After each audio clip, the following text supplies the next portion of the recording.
Esto para mí es una vocación y como me ha gustado tanto, pues no me ha cansado. Yo, venga, de un viaje, otro y siempre, pero más que nada por el mero hecho de ir con gente. Porque yo a lo mejor en un camión pues no había aguantado, pero aquí como siempre vas con gente y a mí me gusta estar siempre con gente y hablando y conocer cosas y gente, pues eso es lo que me ha tenido a mí siempre en pie.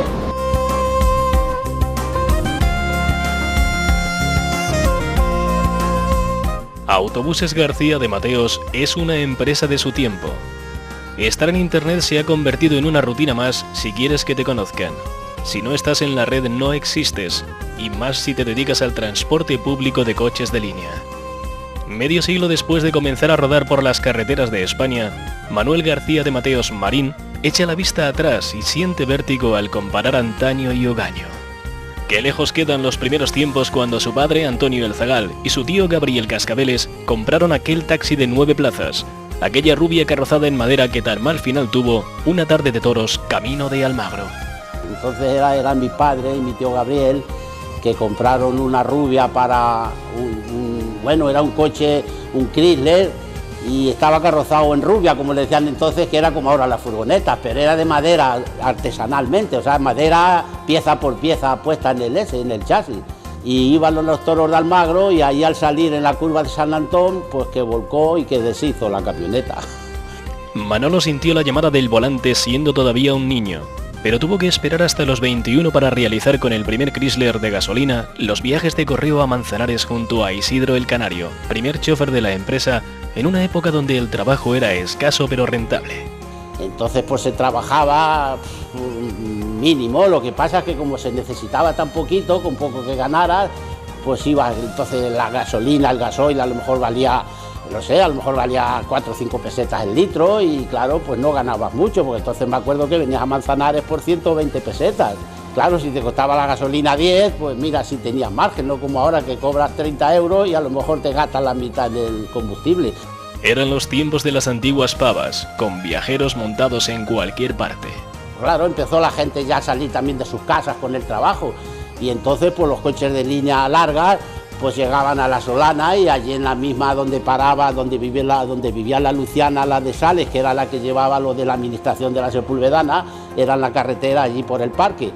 Y allí pues venía entonces con gente arriba en la vaca, porque llegaba y se llenaba los asientos, pues venga, subir arriba, le bajaba la escalera y el que quería continuar a Manzanares o a Madrid, donde fuera, se tenía que subir en la vaca. Años 70. España se despereza y comienza la emigración a la ciudad. El Zagal adquiere su primera Tempo Barreiros de 9 plazas y abre su largo carrusel de viajes. Fue cuando empezó la emigración. Entonces, ¿qué pasaba? Pues que se iba a casar una y había comprado el piso en Alcobendas. Pues venga, llevarla a Alcobendas, que si como saben que entonces las novias hacían el ajuar y los regalos, pues tenía que ir, venga, a llevar a la novia, a la madre, preparaban y por la noche nos veníamos.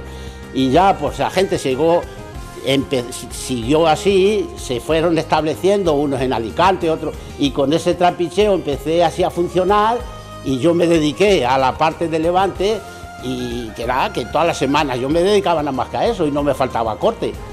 Pero aquella pavilla se convierte en algo mucho más familiar que un simple transporte público. Oye, que tráeme 1 kilo de chorizos de los perfectos.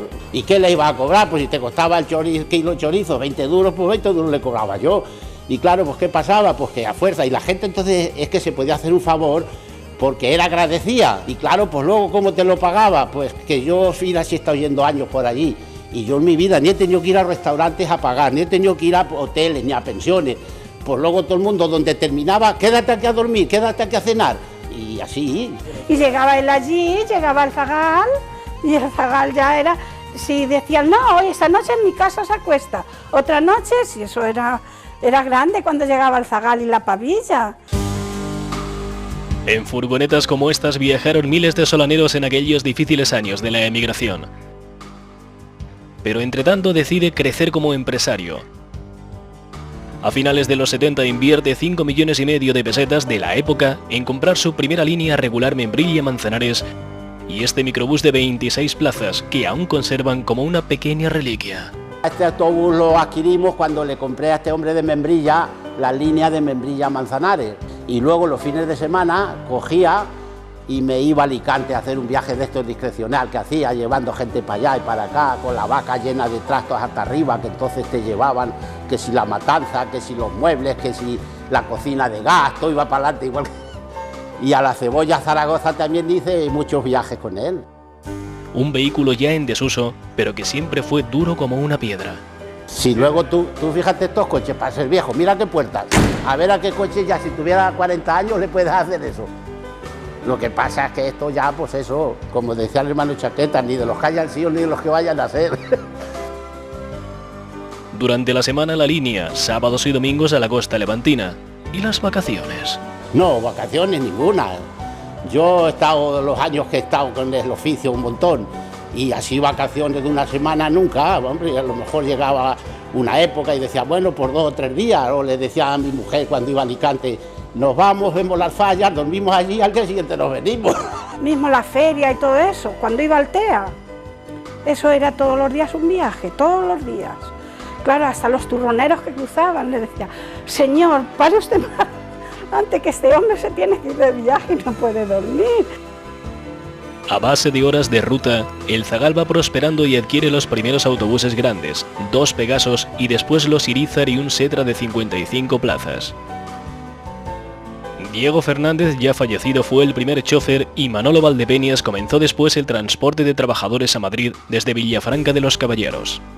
Pues bueno, eran tiempos duros y de como se estilaba antiguamente, de muchas horas, mucho sacrificio, con mucha responsabilidad, porque no eran entonces coches como los de ahora, que tenían esas calefacciones, esos aires, y los obreros tenían que llegar en pleno rendimiento y temprano.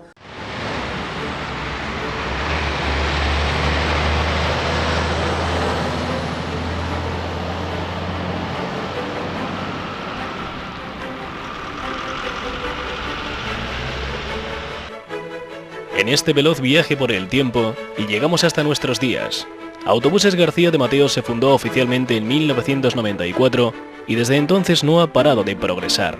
La moderna flota actual la forman 5 autobuses grandes y 3 microbuses. Manolo el Zagal está oficialmente jubilado y ya no maneja estos colosos de la carretera. Ahora son sus hijos quienes han recogido el testigo. Julián no solo conduce, también es el auténtico hombre orquesta de la empresa. Además de viajar, coordina el mantenimiento de estos complejos y costosos vehículos. Hay que optimizar los recursos y minimizar los gastos si se quiere obtener un mayor margen de beneficio. Por eso, hay que saber hacer de todo, o casi.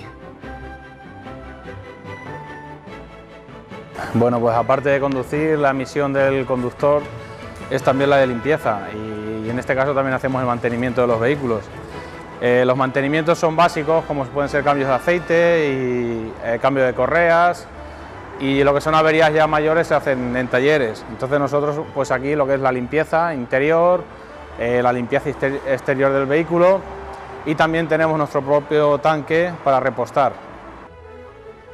Julián lleva conduciendo desde los 21 años. Su hermano mayor Paco decidió seguir estudiando, pero el pequeño Jesús también ha cogido el volante como profesional. Julián admite que conducir autobuses tiene que gustar, y mucho.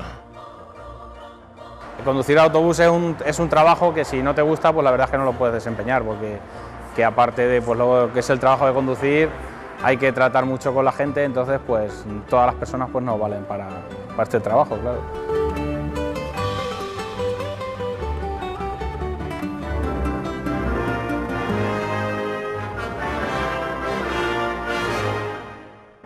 Los vehículos están totalmente adaptados. Son autobuses sin barreras que permiten el transporte de personas con discapacidad.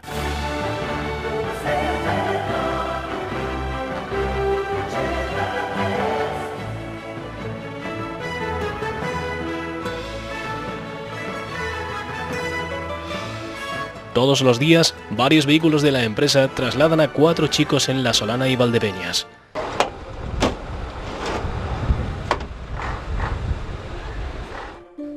Aquí vemos al pequeño de la familia, Jesús, llevando a cabo uno de estos servicios.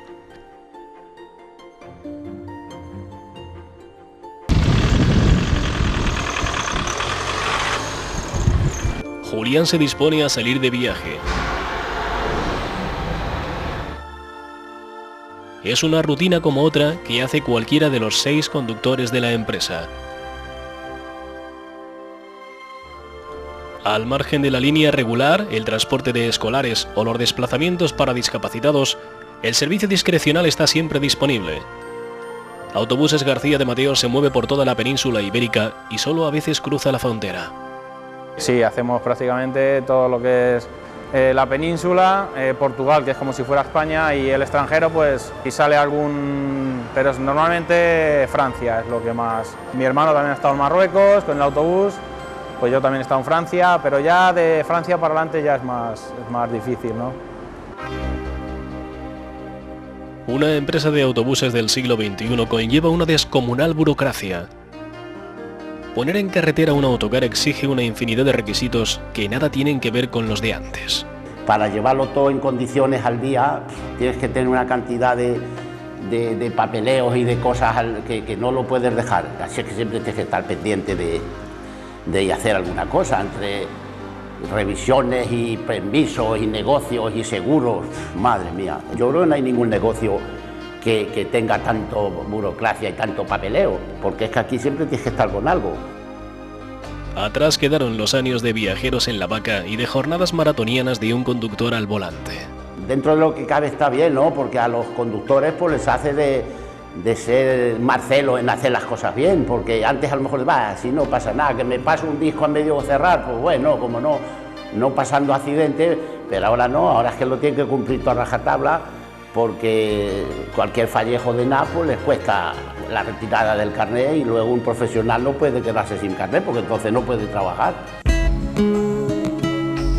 Manolo el Zagal nos cuenta más cosas mientras hace algo que nunca le cansa: conducir. Le gusta recordar, por ejemplo, los tiempos donde se respetaban las rutas de los demás. En la jungla de la competencia, aquella costumbre pasó a mejor vida. Las rutas que teníamos de siempre, si uno tenía una ruta, los demás no la pedían, porque entonces si una ruta sale en 100 euros y vamos todos a la baja, se estropea el negocio. Entonces pues procurábamos de cada uno, si yo tenía una, pues los demás salía la mía y yo cuando salía la de los otros igual. Pero ya últimamente se está eso también perdiendo, que de que sale algo vamos todos como lobos. Lo que ha sido para mí un aliciente siempre en la vida es que como siempre he ido mejorando, pues siempre he estado conforme. He pensado, bueno, trabajas, estás, pero bueno, si estás mejor que hace 10 años, pues ¿por qué tienes que estar encima cabreado? Conducir y convivir, estar con la gente, conocer nuevas caras, ahí están sus 2 grandes pasiones. Y me acuerdo un día que estando en Benidorm repartiendo gente en un hotel, pues estaba todo lleno de coches y paré en la puerta, corté el tráfico y había allí un repartidor de butano detrás, allí voceando, que si no hay derecho, que si está, y ya le digo, vaya galán, no es para tanto. Y se baja el conductor y me dice, ¿es que eres de La Solana? Digo, sí, dice, yo soy de Manzanares. Digo, ve, pues si no estoy aquí parado no nos conocemos. Hace falta tener la memoria que él tiene para recordar tantas y tan curiosas anécdotas. En uno de los viajes que íbamos a Alicante, llega una señora y llevaba una botella de vino. Digo, ¿de dónde vas con eso? Dice, pues porque me han sacado una muela y me tengo que enjuagar. Y echaba un trago. Y decía, a ver cómo lo tiro aquí. Y digo, no, trágatelo, que vas a poner el coche como una bodega. Y llegamos a Albacete y se había bebido 1 litro y de Albacete compró otra. Siempre fue un patrón sin corbatas. Una de sus grandes virtudes ha sido su cercanía, su inmediatez, por ejemplo con sus empleados. Con él, más que obrero, como de familia. Cada uno poníamos lo que podíamos, ahí no teníamos etiquetas de que horas ni nada, como si fuese mío el autocar, ¿me entiendes? Porque yo siempre pues he estado, pues a lo mejor como el hijo grande de allí, el hijo grande de la casa. A mí tanto unos como otros me han tratado y me siguen tratando, ojo. El contrapunto a tanta dedicación casi siempre tiene el mismo damnificado, la familia. El Zagal no ha sido una excepción. De pequeño el recuerdo que tengo hasta los 10, 12 años era, sobre todo cuando llegaba la época de primavera, de verano, que era cuando más trabajo tenía, de tirarme las semanas enteras sin verlo, porque cuando nos acostábamos no había vuelto del viaje y cuando nos levantábamos al día siguiente ya se había marchado. Eso repercute pues que en el ámbito familiar, pues claro, le dedica menos tiempo a la familia, pero él ha tenido su mujer, que le ha aguantado eso, que es difícil en estos tiempos, a cualquiera de nosotros no nos lo aguantarían, y también a lo mejor otra persona a su lado, que era su cuñada, Candelaria, al estar siempre Rosario con Candelaria, pues a él le daba a lo mejor mucha más libertad para poder él estar siempre fuera. Este viaje se termina, aunque seguro que el zagal seguirá haciendo muchos más a pesar de sus 68 años. Pero su historia sagrada ha quedado atrás en el tiempo y en el recuerdo de la legión de solaneros que han viajado con él y que le han conocido. Puede estar tranquilo, entre su gente ha dejado el mejor legado posible. Pues yo creo que el mayor legado que nos ha dejado es el del trabajo, el de siempre trabajar. Porque nosotros cuando éramos pequeños, hasta que pudimos conducir, los fines de semana y eso no íbamos al campo a trabajar. O sea que ratos libres teníamos lo justo, estabas estudiando y los fines de semana pues te ibas al campo. Luchador, como si fuera el Cid Campeador.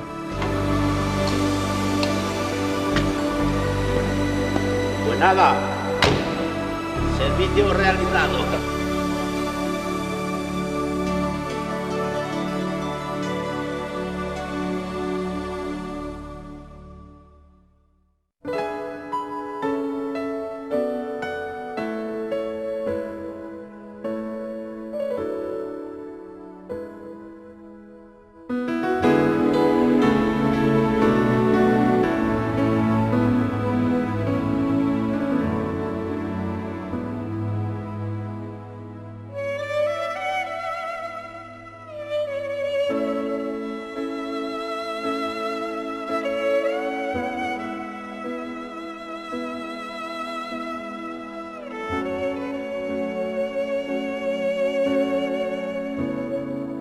Terrinches, pequeño municipio de apenas 900 habitantes.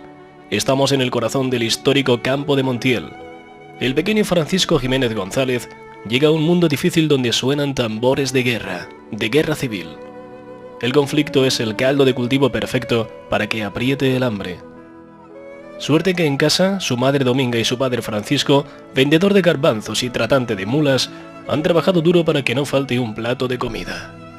Yo me acuerdo mucho de gente, de ver morir gente de hambre, es decir, que yo era, niños por ejemplo, morían de hambre, es decir, gente que iba por las calles, por las casas a pedir, incluso llevaban algunos pobres la cuchara en la mano, ¿no? Veníamos aquí a jugar a los muchachos por aquí, pero no nos dejaban subir porque era peligroso subir arriba. Arriba se podía subir, pero no nos dejaban, estábamos jugando por aquí. A la vera del castillo musulmán de Aben Youssef pasó sus ratos de infancia. El pequeño Francisco es el tercero de 5 hermanos. Crece sano en un tiempo donde muchos niños se convierten en angelotes a bordo de diminutos ataúdes blancos. Ni siquiera tenía la gente dinero para hacer un ataúd, sino que había un ataúd que la iglesia lo prestaba y después pues aquella gente la enterraban en la pura tierra, ¿no? Y todo eso pasó, gracias a Dios pasó, y bueno, pues eso también yo creo que eso enseña mucho, ¿no? La gente, es decir, nos enseña a todos a aprovechar las cosas, a ser austeros, a valorar todo, a valorar tu familia, a valorar tus padres, el trabajo. Yo digo siempre, yo he visto a mi padre hasta última hora, ¿no? Trabajando. En Terrinches están sus raíces. No ha olvidado el bullicio de su plaza, la escuela de Don Ildefonso, los días de matanza y las estampas típicas nunca extinguidas de un pueblo manchego por excelencia. Y ahí siguen sus vecinos de siempre, que lo recuerdan y lo aprecian. Bueno, ahora Francisco, sin peinar. Te estoy hablando y no te has dado cuenta. ¿Pero qué me dices? Hola, está muy guapo, está muy guapo. ¿Pero qué me dices? Guapo, Francisco, ¿cómo está usted? Yo soy María. Gruesa que yo, más mujer no. Pues Joaquín. Somos igual de... El de Rebulle. De Rebulle. Qué alegría me ha dado. Que esto para el recuerdo. Sí. Luego ya nos veremos. Ya es Era un muchacho muy tranquilo. Enseguida que mi madre decía, venga, vamos a comer, era el primero que se colocaba y él no era de esos que decíamos aquí, esos cabezones que por donde querías entrar, entraba, no. Era bien pequeño cuando sintió su vocación sacerdotal. El recordado José Antonio Mayordomo le acabaría empujando al seminario. Un gran hombre. Pues ver un hombre muy cordial, muy abierto, muy trabajador. En septiembre del 46 llega a Ciudad Real. En el seminario mayor aprende el valor de la austeridad y la importancia del estudio. Había una gran idea de inculcar a la gente estudiar. La gente estudiaba, es decir, porque era clase, o sea, un estudio y una clase, un estudio y una clase. Era pues una vida bastante austera, ¿no? Es decir, había que comer lo que había, no hay más. La judía, lo que fuera, lenteja, en fin. 12 años después, el obispo Juan Hervás le ordena sacerdote junto a otros 14 compañeros de promoción. Fue el 31 de mayo de 1958, en la parroquia de la Asunción de Campo de Criptana. El joven sacerdote inicia su ministerio con la ilusión de quien tiene muy claro cuál es su papel en la vida. Tras cantar misa por primera vez en su pueblo natal, comienza su primer destino en Moral de Calatrava, donde permanece 4 años, y de ahí pasa a Montiel y Santa Cruz de los Cáñamos, muy cerca de Terrinches. Llevaba apenas 9 meses cuando acepta la aventura de viajar a América.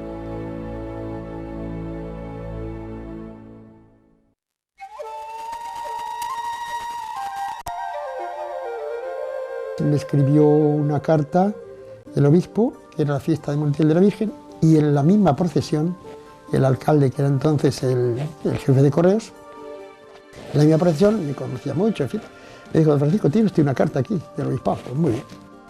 Pues abrí la carta del obispado, allí en medio de la procesión, y decía: pues Francisco, si quieres ir a Colombia y tal, pues el Papa nos invite y tal. Entonces el obispo escribió a 10 o 12, al principio fueron 3, después fuimos otros 2, que es don Tomás, el que está ahora en la Moda del Campo, y yo, fuimos juntos. Su partida constituye todo un drama familiar por el natural temor a lo desconocido. Se fue al aeropuerto, se fue mi padre y el pequeño a despedirlo. Nosotros lloramos muchísimo, mucha pena nos dio, pero luego ya nos llamaba y nos decía que estábamos bien y todas las cosas. Don Francisco asume con gusto el rol de misionero para su iglesia en la ciudad de Cali. Pero es una tierra hostil, en la que desconfían del extranjero. Pues la gente, en principio la gente te recibe como eso, que no eres español, ¿no? Que no eres colombiano, ¿no? Y había una firma que luego el cardenal, el arzobispo, nos la dio, ¿no? Había 2 pliegos de papel de barba, 200 firmas, diciendo que no querían sacerdotes españoles, porque íbamos a por dólares. El respeto de la población autóctona llegó gracias a la ayuda de las autoridades eclesiásticas y a un duro trabajo en la calle y en la escuela, donde llegaron a dar filosofía a 3.000 alumnos. Aún así era difícil vivir tranquilo, como recuerda un compañero de fatigas. A veces tardaban calcetines, que estaban colgados ahí y pasaban, pero claro, estropeaban la puerta y robaban. Se llevaban pues comida. Si había alguna botellita ahí de vino o algo, se la bebían. Y otra vez nos robaron un equipo de música que nos habían regalado. Un día se me ocurrió una carta a un amigo que había dejado yo en Santa Cruz de los Cáñamos, que era mi amigo Luis, y se me cruzaron las cartas. Y cuando mi madre, la pobre, se enteró, o sea, claro, yo le contaba la verdad a mi amigo y mis amigos le contaban la verdad de lo que estábamos haciendo, ¿no? No sé qué, nos han robado, no sé qué, un follón de cosas, ¿no? Y se me ocurrió meter la carta, la de mi madre, metí la del amigo y madre. El clima de inseguridad era paralelo a la estrechez. Vivían en pequeños habitáculos y se alimentaban lo mejor que podían. Tal era el nivel delictivo que era mejor dormir con protección. Y entonces dijeron, pues lo que deben hacer ustedes es tener una pistola, un revólver, y por las noches, de vez en cuando, en la terraza, pues disparar al aire. Me acuerdo que fui a la policía, compré un Astra de Cádiz, tenía ahí su tamborcito que él, le metía las 5 balas todas las noches, lo cerraba y debajo de la cama. La primera Navidad fuimos a ver que toda esa una zona que estaba lindando con nosotros, de Ecuador, fuimos a ver, y nos llevamos la pistola. Y en medio de la estacada aparecieron ahí un montón de gente, como no sé si eran policías, no sé qué eran, pidiendo documentación. Y nos dejaron la pistola encima del entorno, para morirse. Con todo, don Francisco y sus compañeros cumplieron su misión y lograron levantar esta parroquia que vemos en la imagen, piedra a piedra, banco a banco. Y entonces el sacerdote dijo, señores, hace falta que pongamos bancos, que pongamos tal, y ya hicimos un banco, un solo banco. Y le pusimos un letrero: serás capaz de sentarte en este banco sin haberlo pagado. Y aquello nos hizo tanta gracia a la gente que a los 2 o 3 meses tiramos todos los bancos y todo el piso de la iglesia y todo.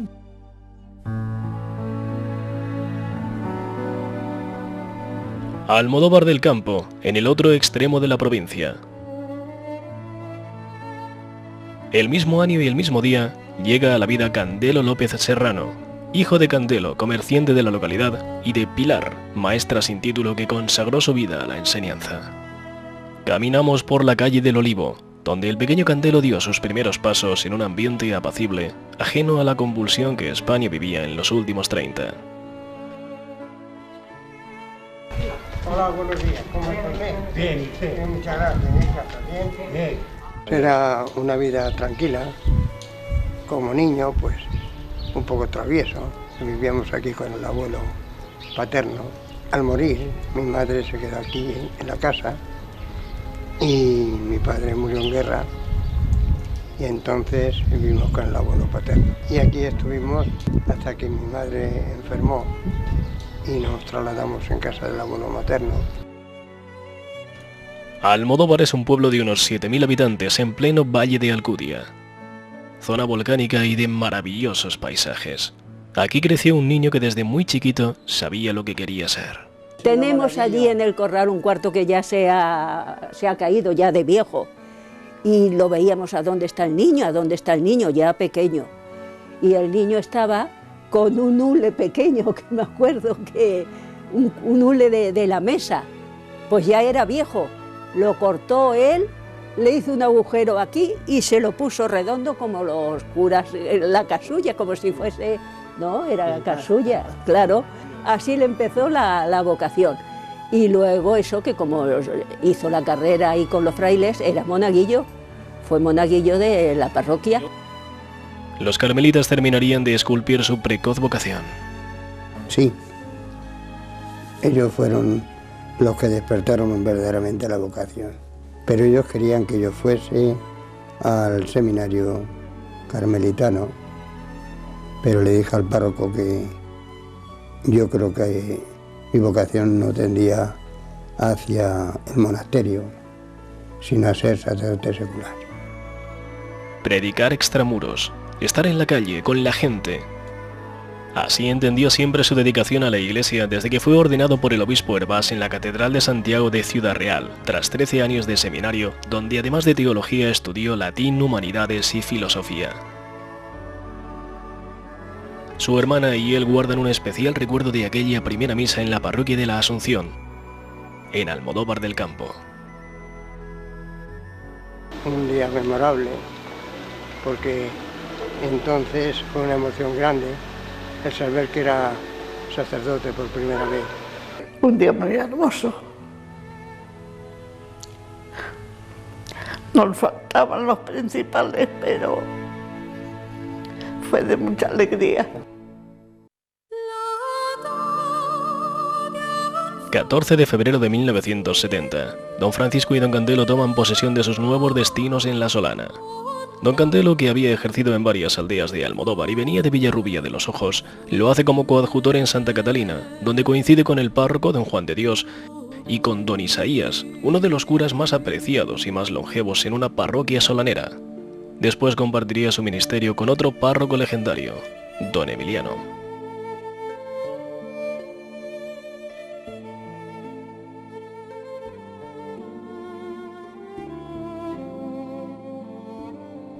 Don Francisco se hace cargo de la iglesia del convento trinitario, construido en la primera mitad del siglo XVII por el entonces fray Juan Bautista de la Concepción.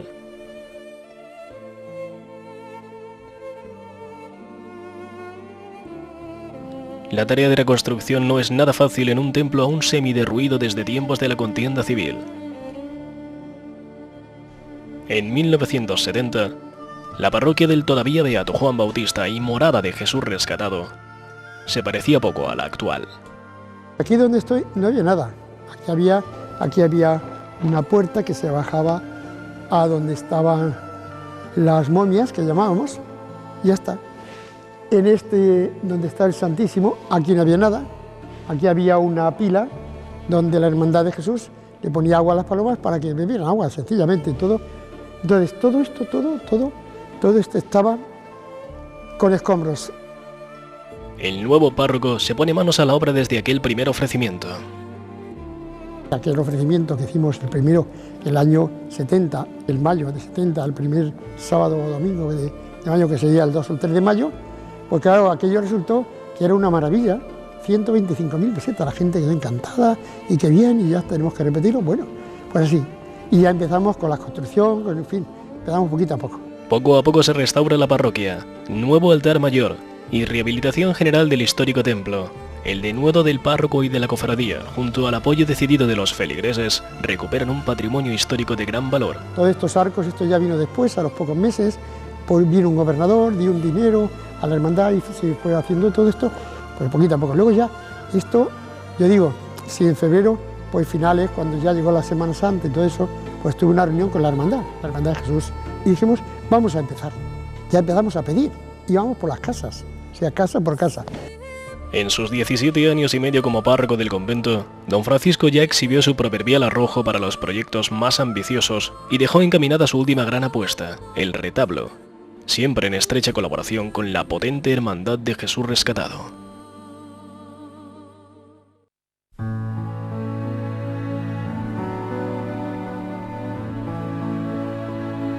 Es imposible cuantificar las horas que don Candelo ha dedicado al estudio, a la arqueología, al escrutinio histórico, con una civilización que despertó el instinto de su pasión investigadora, Tartesos. Y todo arrancó aquí, en La Solana. Pues es estando aquí, precisamente en La Solana. Pues al adquirir varios libros de historia antigua, de la España prerromana, de nuestros escritores como Tobar, Maluquer de Motes y Domingo Fletcher Valls, ya le debo pues el empezar con ahínco a estudiar, puesto que me prestaba libros escritos en lengua tartésica. Su sistema de signos le apasionó enseguida y decidió demostrar que su traducción iba por otro camino al comúnmente aceptado.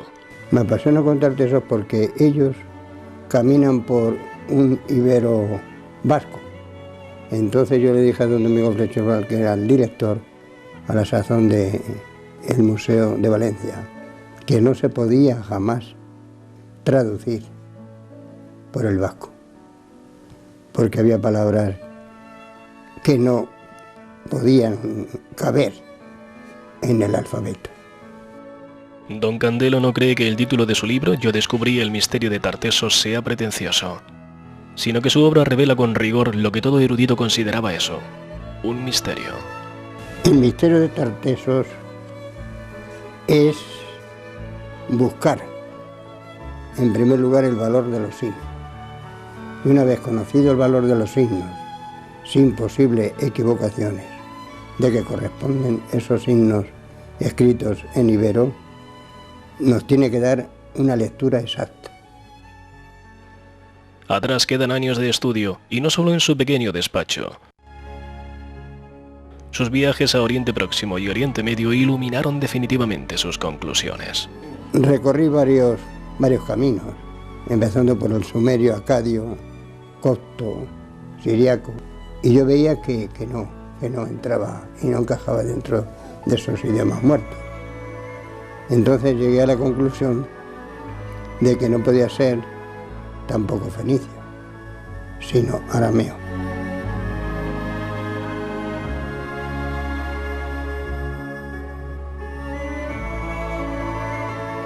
Mi viaje fue entonces interesante y decisivo, el de ir a Siria, porque allí tenía las fuentes, sin darme cuenta.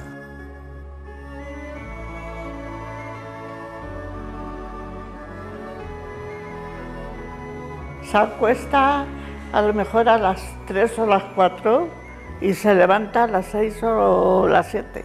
Siempre ha sido así de activo, con la iglesia y después las horas libres a la arqueología, a escribir, a investigar, a museos, y esas son sus vacaciones. Estamos de vuelta en Terrinches y entramos a su iglesia parroquial de Santo Domingo de Guzmán, de estilo renacentista con retazos góticos. Aquí fue donde don Francisco se inició como monaguillo y donde aún se conserva la antiquísima pila en la que fue bautizado. Aquí están bautizados todos, o sea, yo creo que es uno de los monumentos, junto con el retablo, por supuesto, la fábrica de la iglesia, o sea, lo que es la estructura de la iglesia. Es el fabuloso retablo original que Michael Rosens terminó en 1643.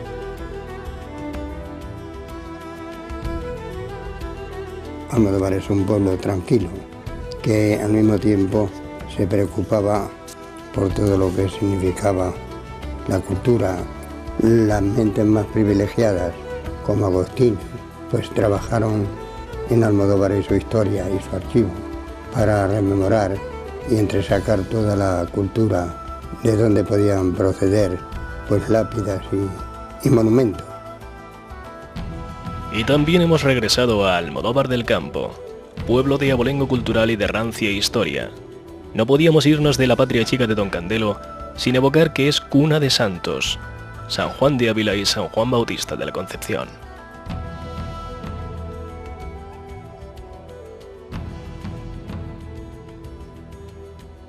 Leopoldo Lozano, párroco insólidum de la Asunción como su hermano Tomás, nos acompaña a la casa donde nació el reformador de los Trinitarios, fundador del convento de la Solana, hoy ermita bajo su advocación. El zócalo está recién hecho de este año mismo, y la pintura, que se acuerda, será de otros colores, se ha pintado también el retablo, y falta en la imagen porque la están restaurando. Don Candelo firma en el libro de visitas del templo y se afana por llevarnos al patio interior para que conozcamos el milagro que, según la tradición, sucedió en este pozo. Y se cuenta de él que aquí una travesura de niño echó los pollos de la yueca, los echó al pozo. La madre vino a regañarle y entonces él se quedó muy serio y subió el agua y salieron los pollos vivos. Don Candelo llega a la sacristía. Se ha quitado su inseparable boina y se prepara para oficiar una noche más. Es un hombre paciente, tranquilo, de los que disfruta más escuchando que hablando. Raramente se altera. Pero esa forma encorvada esconde una mente lúcida.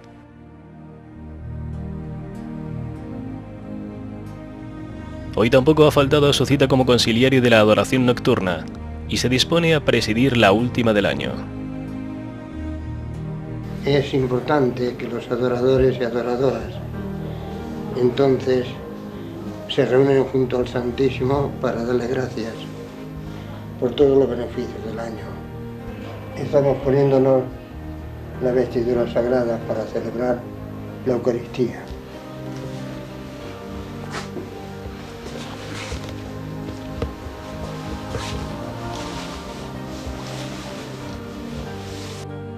Los adoradores comienzan una vigilia más. Admiran a su capellán no ya por su sabiduría, sino por su otra gran virtud, la sencillez.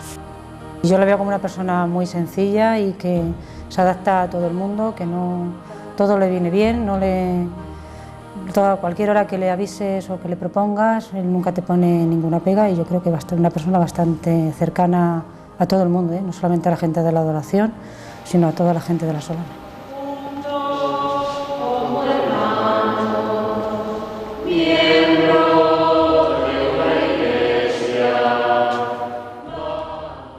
La adoración nocturna de la Solana tiene más de 60 años de vida.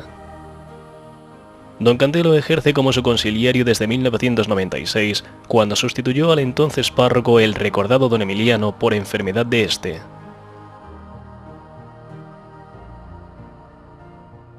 Su impronta de persona humilde y siempre atenta le ha granjeado un enorme aprecio entre sus feligreses, pero también entre el resto de solaneros. Bendito sea Señor Dios del universo.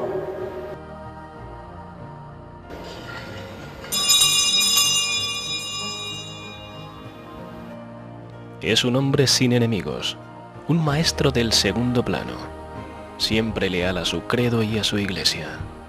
Don Candelo tiene una labor que parece que es una labor sorda, pero luego no es así. Hay que estar con la adoración nocturna, está con la adoración nocturna. Hay que hacer una procesión, va a la procesión. Tiene que hacer un entierro, hace un entierro. Lo que sea, don Candelo decide su nombre con la humildad que él siempre tiene y un nombre fiel siempre a su parroquia, y lo que tenga que hacer, don Candelo, lo tienes ahí.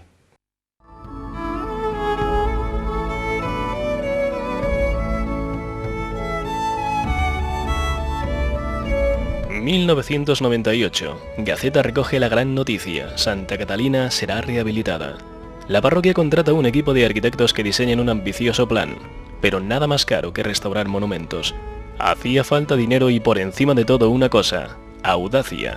Santa Catalina tenía el párroco ideal, don Francisco, que decidió ponerse el mundo por montera. Había 200.000 pesetas en la parroquia. Entonces, pues yo le dije que sí, que empezara a hacer el proyecto y tal. El proyecto resultó con 110 millones de pesetas, lo que valía. La campaña para acopiar recursos arranca al tiempo que las obras. Era una aventura en alta mar, pero el capitán de ese barco se puso al frente para conseguir el máximo rendimiento al mínimo precio. Nos fuimos a Roquetas de Mar, donde había una empresa alemana que es la que se dedicaba a todo esto de las palomas, los pinchos de las palomas y tal. Entonces, ¿qué hicimos? Unos chavales de aquí de las Solanas se inventaron una cosa con unas maderas, con unos pinchos para que no se podían, o sea, entonces lo que valía 2 o 3 millones, pues costó, no llegó a 300.000 pesetas. Y las obras ya no se detendrían. Se restaura completamente la torrecilla del reloj, dejando a la vista el ladrillo y adecuando el chapitel al estilo arquitectónico.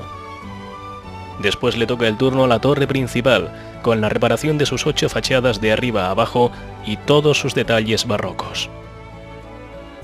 En apenas 3 años, el perímetro exterior de la iglesia queda restaurado. Toda una proeza que, lejos de conformar, despierta aún más el instinto restaurador de don Francisco y sus colaboradores. Ahora le tocaría el turno al chapitel de la torre.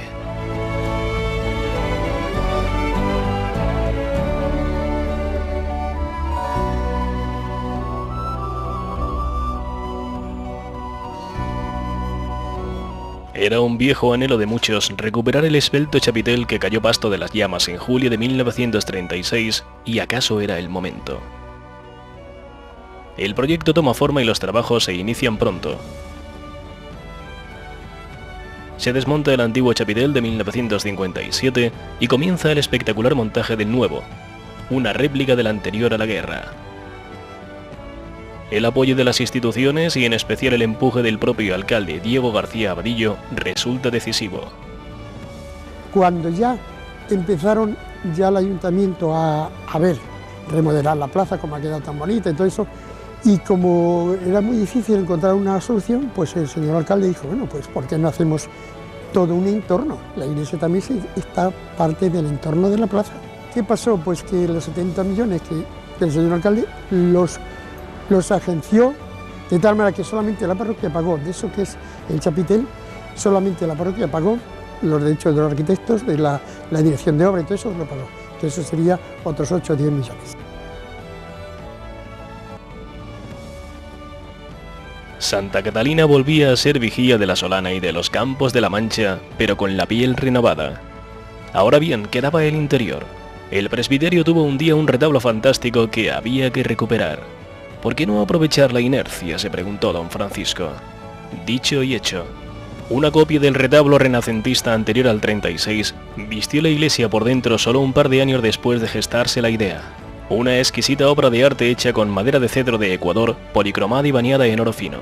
Los desvelos, que los hubo, quedan de puertas para adentro.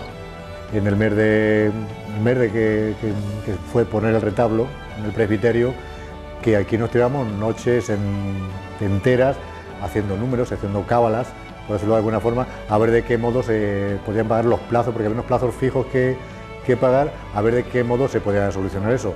Ratos muy duros, o sea, no, a mí el sueño es que no me lo quita nadie, ¿no? Pero que ratos muy duros que digo, bueno, ¿qué hago, no? Hombre, pues siempre he encontrado, gracias a Dios, he encontrado gente, hay gente que me ha prestado dinero, ¿no?